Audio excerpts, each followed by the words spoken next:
Yan, namimili na kami ng mga inhaler kay Kuya. 100 to. Yung isa, bali 2, 4, 6. Tapos ito, 6, 200. After namin mag-floating market, umuwi muna kami. Tapos nakaidlip ako. Ngayon kami magpapagupit. Yun na lang ang aming gagawin. Kasi ang haba na ng gilid. 160 batch yung nakita kong barber dito. Malapit sa amin. Walking distance lang. 200 plus. Oo nga, yung nilalakaran namin para daw Makati may mga building. Dito lang banda yung barberia. Banda dun. Ito na, ito. 160. At try ko. Yung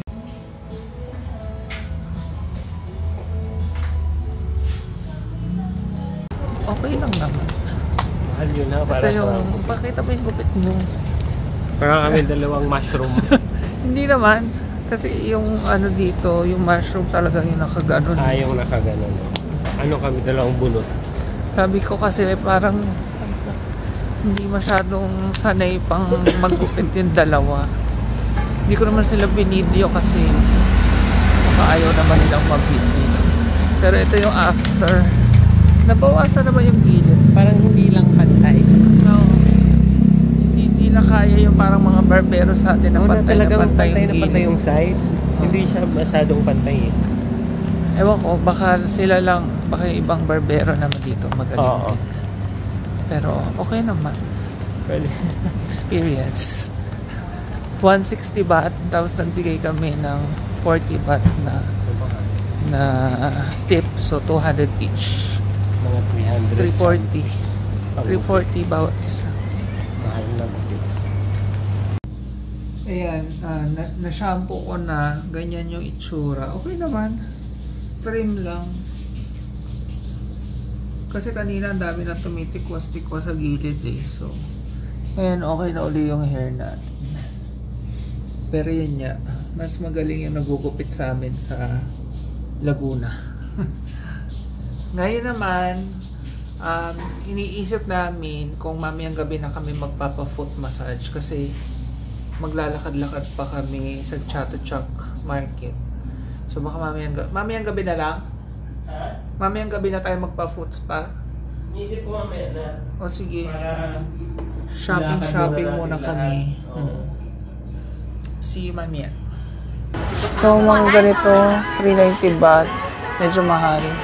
Pero bet ko sana yung mga ganito. Tsaka yung polong may smile. Kasong mahal, 390 baht. Ano? Napansin ko dito sa Chatuchak, ang mahal ng damit. Ito naka-sale, 250. Ang mahal pa rin. Kuripot lang ba tayo? Kaya tayo namamahalan. Pero hindi eh. Di ba? Ito may mga na inhaler. Dito ka nga ata bumili. Naghanap kami nito yung Snake brand. 40, 310. Mas mura nga.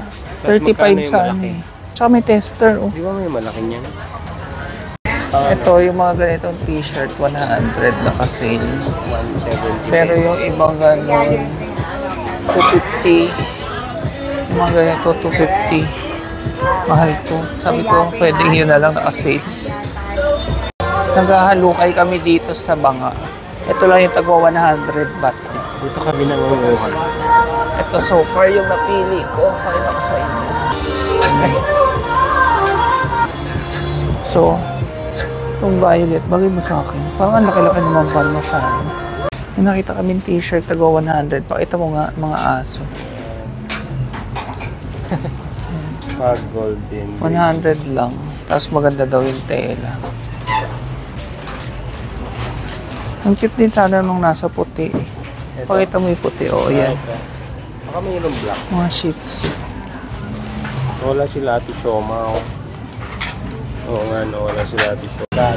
Kapag matyaga ka pala ditong maghanap, may makikita ka namang mura na tagwa 100. Ito, mga 39 yung pouch.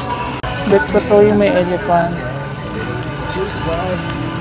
Pangpasalubong na. Pampasalubong nga. Oh, may mga halaman din, tag 20 baht lang. Ang ganda.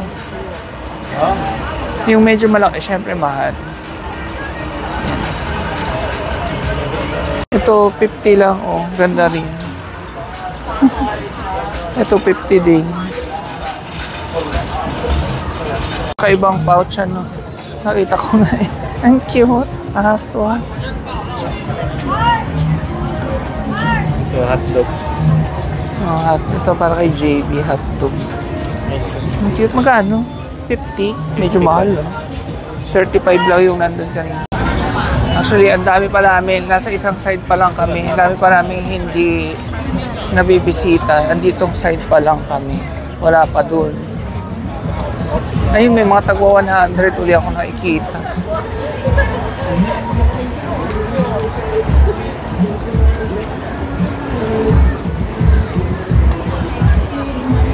Namimili na kami ng mga inhaler kay Kuya.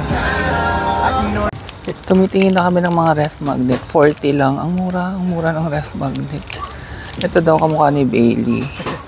Tapos ito. Gusto ko kasi may elephant. Ito, sana makakita kaming elephant. Galing tayo sa floating market. Oh, pwede. Oo. Para may remembrance.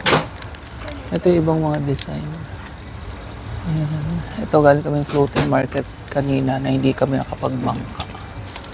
Ito Bangkok. Daming pagpipilian. Yan. Titikman namin tong oyster mushroom. 60 yung with cheese. 69 yung with cheese. So, 30 baht yung umiikot. Ayan, yung pinapalo. Ito na yung oyster mushroom na inihaw with cheese. 50 baht. Yun niya ay 30 baht.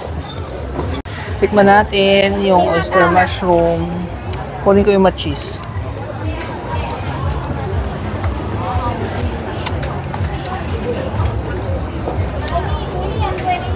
Parang hindi masarap yung cheese. Parang cheese whiz. Mas masarap yung cheese whiz. Round 2 namin ng pad thai dahil nasarapan kami. Same pa rin na vendor kami bumili. Para baka may iba pa yung lasa pag sa iba kami bumili. Yan, magpapa foot, head, shoulder, back massage kami. 60 minutes, 250 baht. Can go inside? Oh, can wear inside? Where do I sit? Beside me. Bango. Ayan, sa ganyan. Abang mo rin. Sorry. Wala. Ito Side? Oh. Relaxing naman kasi yung amoy niya.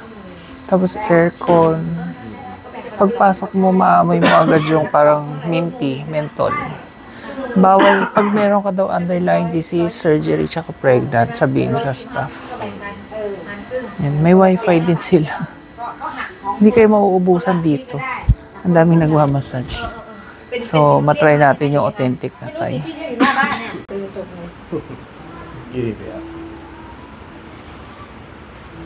Ako kasi tapos na kaming magpamasahe.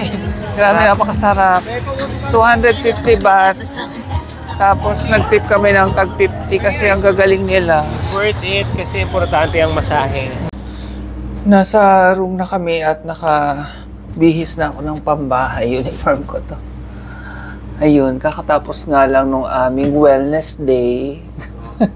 Kasi, grabe. First time ko na-experience yung Thai foot massage. Tapos may kasama siyang shoulder and neck na...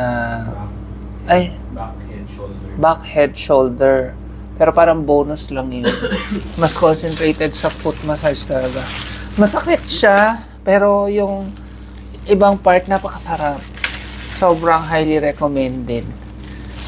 Yun nga, sabi ko, kahit saan naman dito, marami kayong makikita nun. Basta, huwag nyo lang i-miss pag nasa bangko kayo. Ang saya. Gusto ko siyang maulit in the future. Or, Meron ng mga foot lang, so natin nila yung oo. medyo may kasama. Yung iba, foot lang talaga. Ang hinanap talaga namin, yung may kasamang back, head, shoulder. Ngayon, ito may nabili kami kanina sa floating market na mango sticky rice pero overripe na. Pero pinatulan ko kasi 25 lang siya. 25 baht. Patulan natin. Wait lang. Hindi ko mabuksan yung gata.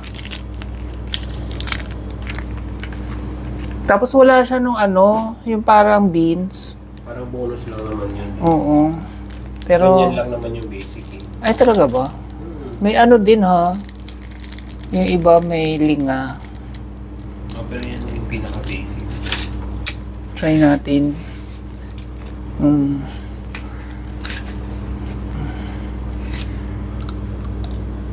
Sarap. Sarap naman. Hindi nga lang maasim yung mangga. I mean, masarap yung may konting asim-asim kasi nakakawalang umay.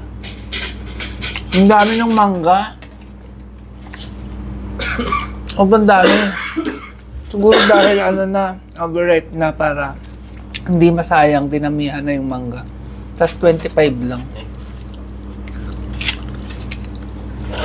Tapos meron akong drinks na Squid Game.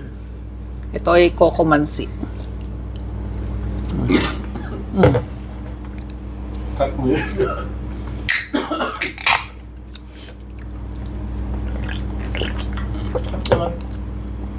Sulit. Ay, 25 lang.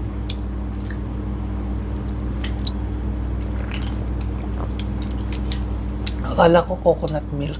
Ano? Maasim, lasang Hindi ko malasahan yung coco, yung mansi ang nalalasahan ko. Akala ko parang buko siya na may kalamansi. Ang dami ng mangga. Oo, yun nga. Sabi ko sa'yo.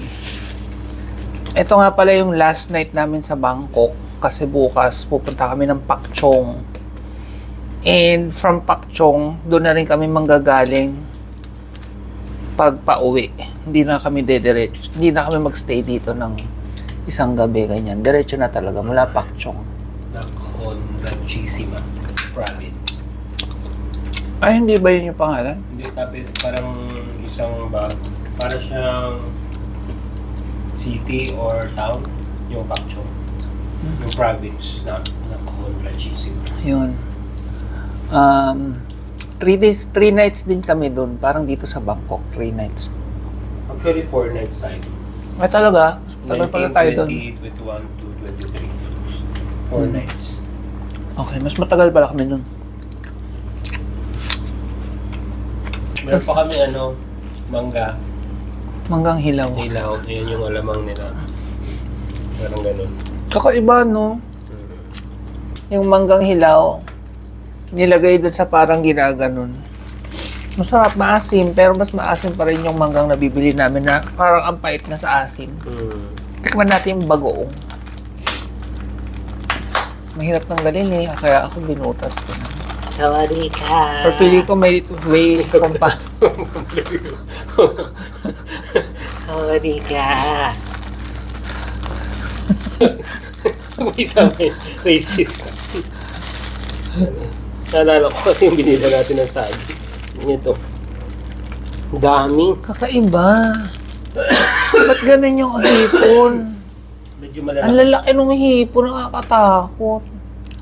Tapos transparent. Matamis. Matamis. Paano mo nalaman? Feeling ko matamis. Matamis yung bagoong nila.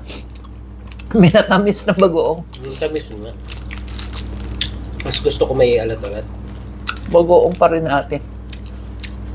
Pag naman natikman nila yung bagoong natin, maaalatan sila. Kasi sanay sila ng matamis. Gano'n naman talaga. Matamis. I mean, gusto ko din na may tamis-tamis. Pero, tamis alat. Ang tamis ng bagoong. Ito tamis. Matamis. Tamis anghang. More on tamis ang hang lang. Ang tamis. Tapos parang ang daming asukal. Ano maanghang? Good night. See you bukas. May magbe-birding pa kami bukas sa isang park na malapit dito.